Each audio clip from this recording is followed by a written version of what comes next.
Welcome back to guys. कैसे आप सभी? आई होप आप सभी बहुत अच्छे होंगे। जैसा मैंने आप लोगों से प्रॉमिस करा था कि 72 से भी ज्यादा कैंडलस्टिक मैं आप लोगों को बेसिक से बताने वाला हूं, और एक ही कैंडलस्टिक की साइकोलॉजी समझेंगे, रिस्क टू रिवॉर्ड समझेंगे, कहां पे आप लोगों को स्टॉप लॉस लगाना है, कितना टारगेट बुक करना है, वैल्यू को किस तरीके आइडेंटिफाई करना है, इन सब चीजों के बारे में डिटेल में बात करेंगे। तो प्लीज आप लोगों से रिक्वेस्ट है, वीडियो को एंड तक जरूर देखना। और जिन लोगों ने अभी भी वीडियो को लाइक और चैनल को सब्सक्राइब नहीं किया तो बिंदास क्या देना। सबसे पहली बात ये निकल के आती है कि कैंडलस्टिक क्या होती है। कैंडलस्टिक एक मार्केट की भाषा होती है जो हम लोगों को ये समझने में हेल्प करती है कि अभी हमारी मार्केट कौन से दिशा में मूव करेगी, एक अप ट्रेंड या फिर डाउन ट्रेंड या फिर एक ही रेंज में फंस जाएगी। सेकंड चीज, कैंडल्स कितने प्रकार की होती है? कैंडल्स दो प्रकार की होती है, एक ग्रीन कैंडल, एक रेड कैंडल। ग्रीन कैंडल को हम लोग बुलिश कैंडल बोलते हैं और रेड कैंडल को हम लोग एक तरीके से बेरिश कैंडल बोलते हैं। एंड किस तरीके इसका ओपनिंग प्राइस है, क्लोजिंग प्राइस होता है, ये मैं आप लोगों को पहले वीडियोस में बता चुका हूँ। 72 से भी ज्यादा कैंडलस्टिक मैंने करा रखी है अपने चैनल पर, तो प्लीज आप लोगों से रिक्वेस्ट है चैनल पर जाकर के जरूर देख लेना। आज जो हमारे पास जो टॉपिक होने वाला है वो होने वाला है लॉन्ग लेग डोजी बेरिश को। हम लोग समझेंगे कि किस तरीके हम लोग इसको आइडेंटिफाई करते हैं, इसकी साइकोलॉजी, कहाँ पे आप लोगों को स्टॉप लॉस लगाना है।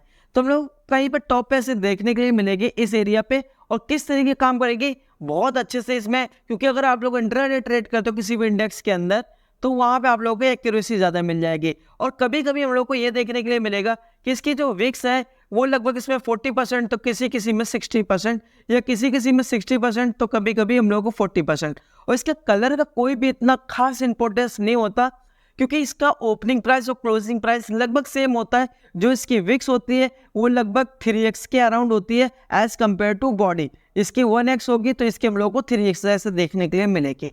अब हम लोग ये समझ लेते हैं कि ये सब तो हो चुका, अब लोग कैंडल्स को किस तरीके आइडेंटिफाई करेंगे उसके बारे में हम लोग बात कर लेते हैं, और इसके वॉल्यूम के भी बारे में बात कर लेते हैं, और कौन सा टाइम फ्रेम में देखना है। तो हम लोगों को ऐसा कुछ देखने के लिए मिलेगा, ये निफ्टी 50 का चार्ट है। हम लोगों को क्या देखने के लिए मिलेगा, कहीं ऐसे टॉप पे, यहाँ पे हम लोगों ने मार्क करा, यहाँ पे हम लोगों ने मार्क करा, ये हमारे पास रेजिस्टेंस जोन है, देन हमारे पास ये एक सपोर्ट जोन है। अब हम लोगों ने क्या देखा कि यहाँ पे इस एरिया पे ये वाली कैंडल फॉर्म हुई है, ये वाली यहाँ पे। अब यहाँ पे फॉर्म होने के बाद में हम लोगों ने क्या देखा कि ना यहाँ पे हमारे बायर्स एक्टिव हुए, ना यहाँ पे सेलर्स एक्टिव हुए। यहाँ पे क्या हुआ, क्योंकि यहाँ पे एक मार्केट एक अप ट्रेंड में आ रही थी, आने के बाद में यहाँ पर से लोग पेनिंग में आ गए, क्योंकि यहाँ पे जैसी रेजिस्टेंस पे आई मार्केट, क्योंकि यहाँ पे हमारे सपोर्ट था, यहाँ पे हमारी रेजिस्टेंस, और रेजिस्टेंस पे आने के बाद में मार्केट ने रेजिस्टेंस पर ही क्लोज करी। क्योंकि कैंडल क्लोजिंग इसी वजह से जरूरी है कि मार्केट में क्या मूव आ सकता है। तो आप लोग प्लीज कैंडल क्लोजिंग का भी वेट बहुत इंपॉर्टेंट होता है, तो आप लोग करिए। इसके बाद में हम लोगों ने ये देखा कि यार जैसे ये वाली कैंडल ठीक है। अब ये वाली जो कैंडल्स थी, जो हमारी तीसरे नंबर वाली जो कैंडल्स थी, इसने ब्रेकआउट दे दिया इस पहली कैंडल्स का, इस वाली कैंडल्स का, जो हमारे पास लॉन्ग लेग डोजी है, इसकी कैंडल का ब्रेकआउट दे दिया। ब्रेकआउट देने के बाद में हम लोगों ने अपनी पोजीशन बनाई, जो रिस्क टू रिवॉर्ड रखा वो 1:2 रखा। आप लोग देख सकते हैं कितना सही से फॉल आया है। लेकिन रिस्क टू रिवॉर्ड के बारे में जब बात निकल के आएगी, मैं सिर्फ आप लोगों से एक ही चीज रिकमेंड करूंगा, अगर आप लोग बिगिनर है या फिर थोड़े टाइम से 3-4 साल से मार्केट में, तो आप लोग अपना रिस्क टू रिवॉर्ड बढ़ा सकते हैं। लेकिन रिस्क टू रिवॉर्ड मैं हर एक बार तक करता हूँ, अगले वाले वीडियो में मैं बताऊंगा कि रिस्क टू रिवॉर्ड किस तरीके आइडेंटिफाई करते हैं। रिस्क टू रिवॉर्ड में हम लोगों को देखने के लिए मिलेगा जहाँ पे 1:2, क्योंकि आप लोग फ्यूचर में क्वांटिटी बढ़ा सकते हो, 10,000, 20,000, 50,000, जितना आप लोगों के पास कैपिटल होगा आप लोग उतना बढ़ा सकते हो।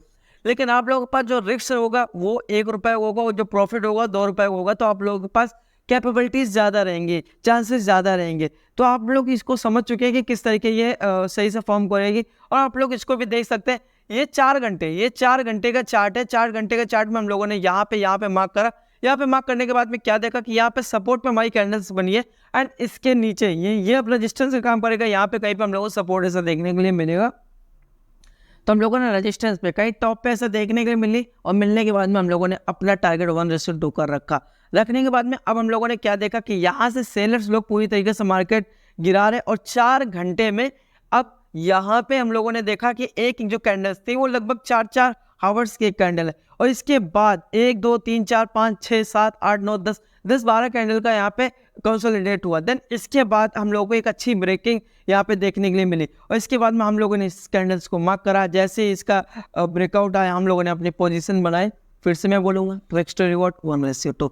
इंट्राडे ट्रेड करते हो 5 मिनट 15 मिनट, पोजिशनल ट्रेड करते हो 1 डे 1 वीक, ये आप लोगों को याद में रखना जरूरी है।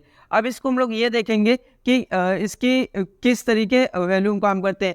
इस कैंडल्स में आप लोगों को ये देखने के लिए मिल रहा होगा, ये वाले देखने के लिए मिल रहा होगा। इसका कोई भी मतलब नहीं है, मैंने सिर्फ इस वजह से पूछ रहा हूँ कि क्या आप लोगों को समझ में आ रहा है? नहीं, ऐसा कुछ भी नहीं है, क्योंकि ये वाली कैंडल्स कोई कैंडल्स नहीं है। ये वाली कैंडल्स आप लोगों को देखने के लिए मिल रही होगी। मैंने आप लोगों से बोला 40% एंड 60% ऐसा देखने के लिए मिलेगा। एंड इसका वॉल्यूम भी काफ़ी ज़्यादा एक तरीके से ऐसा देखने के लिए मिलेगा कि गिरते हुए क्रम में हम लोगों को देखने के लिए मिलेगा। क्यों पहली वाली कैंडल्स का ज़्यादा वॉल्यूम होगा, आप लोग ग्रीन वाले देख सकते हैं। देन इसके बाद इसका और ऐसे गिरते हुए, क्योंकि मार्केट गिर रही है तो गिरता हुआ वैल्यू हम लोगों को नजर आएगा। और ऐसे जैसे मैंने आप लोगों को लॉन्ग लेग डोजी में बताया था बुलिस वाले, जो कि एक अप ट्रेंड में हम लोगों को ऐसा वैल्यू ऐसे देखने के लिए मिलता है। तो ये सब चीज़ें आप लोगों को समझ में आ गई होंगी, तो आप लोग समझ लेना। पर से मैं फटाफट रिकैप कर लेता हूँ। आप लोगों का 4 घंटे या फिर 15 मिनट के टाइम फ्रेम पे जाना है, वहाँ पे आप लोगों को कैंडल को मार्क करना है।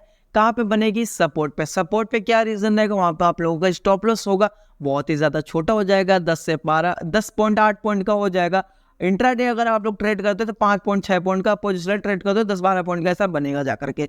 देन वहाँ से जो रिवॉर्ड हम लोगों को मिलेगा, जिसमें 10 से 12 पॉइंट का स्टॉप लॉस होगा, वहाँ पे हम लोगों को मिलेगा 30 से 35 से 40 पॉइंट आराम। 30 पॉइंट तो मिल ही जाएंगे आराम से आराम। लेकिन मैं आप लोगों से बोलूँगा 10 या 12 पॉइंट का अगर आप लोग स्टॉप लॉस रखते हो तो 24 से 25 का आप लोग रिस्क टू रिवॉर्ड के हिसाब से आप लोग देख सकते हैं। वैल्यू हम लोगों को बुलिश में बढ़ते हुए एंड बेयरिश में हम लोगों को घटते हुए, इस टाइप के कुछ इस टाइप के, जैसे आप लोग यहाँ पे देख सकते हैं, इस टाइप के हम लोगों को ऐसे देखने के लिए मिलेंगे। एंड बुलिश में हम लोगों को इस टाइप के देखने के लिए मिलेंगे। और आई होप आप लोगों को सब चीज़ें समझ में आ गई। इससे रिलेटेड आप लोगों के दिमाग पर कुछ भी और डाउट होता है तो प्लीज़ आप लोगों से रिक्वेस्ट है, कमेंट कर सकते हैं। मैं आप लोगों को रिप्लाई 100% करूँगा। मिलते हैं नेक्स्ट वीडियो में, तब तक के लिए